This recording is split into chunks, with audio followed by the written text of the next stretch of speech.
Bonjour à toutes et à tous. Aujourd'hui, nous allons répondre à une vidéo d'un ingouche. Si vous avez des questions, n'hésitez pas à les poser en commentaire. Bonjour, aujourd'hui je vais réagir à une vidéo qui est apparue sur TikTok ces derniers jours. Twitter, un internaute a indiqué qu'un combattant MMA ingouche avait financé la restauration d'une église en Ingouchi dans le Caucase du Nord. Et cette église, ce n'est pas n'importe laquelle, c'est la plus ancienne église de Russie et c'est une église géorgienne. L'église est 100% inégouche, il y avait un temple à l'endroit où se trouve le Trabayerdi bien avant, puis pendant le règne de la reine Tamar de Géorgie avec les missionnaires qu'elle envoyait, l'église a été construite. L'église est 100% inégouche. Voici le premier faux raccord. Comment l'église peut être purement ingouche si ce sont les mercenaires géorgiens de la reine Tamar qui l'ont construit? En plus de cela, les éléments de la tradition ingouche sur l'église a été fait pendant la seconde rénovation en 1969 jusqu'en 1971, soit durant la période soviétique. Vous trouvez pas ça bizarre que ces ajouts se sont faits quasi un millénaire plus tard? Et quand on regarde les cartes de la datation de la basilique, soit entre le 8e et le 10e siècle, et même jusqu'au règne de la reine Tamar, cette église se situait dans le territoire géorgien kartvélien.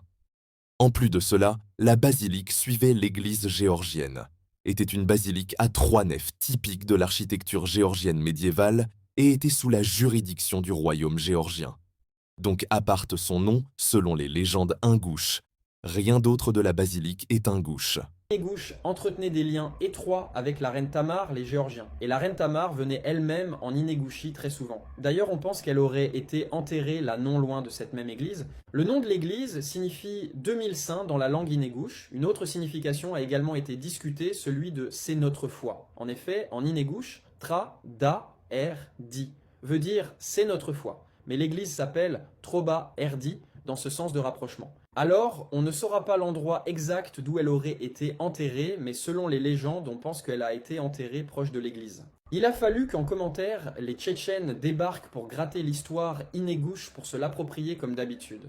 Les Tchétchènes affirment souvent que les temples et les tours situés en Inégouchi ne nous appartiennent pas, mais à eux. Pourtant, une question se pose. Pourquoi vos ancêtres auraient-ils construit une église en Inégouchi et pas une seule dans vos montagnes, en Tchétchénie, sur votre propre territoire? Étrange mystère. Premièrement, t'as fait une généralisation hâtive en disant que les Tchétchènes volent l'histoire ingouche, en montrant uniquement 3 commentaires faits par des Tchétchènes, et jusqu'à preuve du contraire, cette basilique fait bien partie du patrimoine géorgien, mais tu n'as pas assez argumenté pour prouver qu'elle était purement ingouche. Deuxièmement, le fait que uniquement des temples et basiliques soient retrouvés en Ingouchie actuelle et non en Tchétchénie sont simples. Les églises et temples tchétchènes ont été détruits et ceux qui restent en Ingouchie pour la plupart ont été gardés comme étude par la Russie, tandis que les nôtres ont été mis en poussière. Et comment ont-ils pu être mis en poussière? Premièrement, l'islamisation de la Tchétchénie par Cheikh Mansour et sa politique de désadhération de Koufr.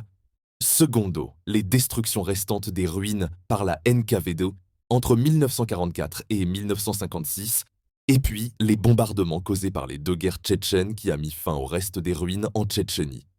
On ne retrouve aucun temple chrétien en Tchétchénie alors que tout se trouve en Inégouchi. Il est donc illogique de prétendre que vos ancêtres chrétiens auraient bâti des sanctuaires partout, sauf dans leur propre pays. La réalité est simple. Si ces temples sont en Inégouchi, c'est parce qu'ils ont toujours été inégouches, et ce depuis des siècles, à l'époque où nos ancêtres étaient chrétiens.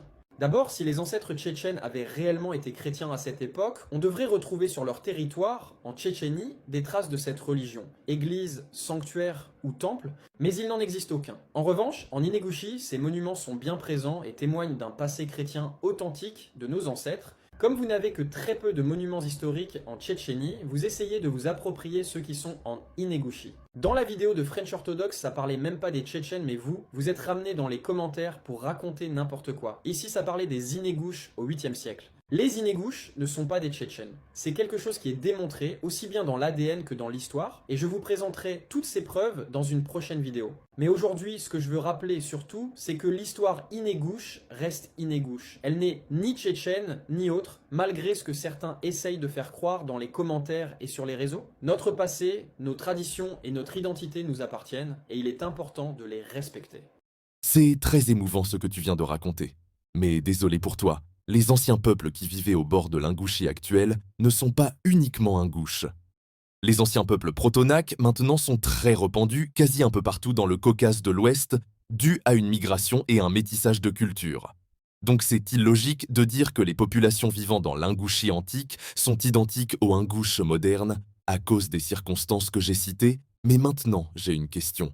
Pourquoi selon vous, vous êtes les Alains, les Durduks, les Kistines, les Gligvi, les Gargaréens, les Guels, les Tsanars, les Carabulacs en même temps en affirmant qu'ils sont uniquement et purement ingouches? De mon côté, je n'affirme pas qu'ils sont uniquement tchétchènes, mais que tous ces noms de peuples communs aux nôtres ont un lien de parenté avec nous. C'est pas pour rien qu'une grande portion des historiens utilisent le terme nak pour désigner le peuple tchétchène et ingouche en disant que ceux sont les descendants les plus probables de ces peuples.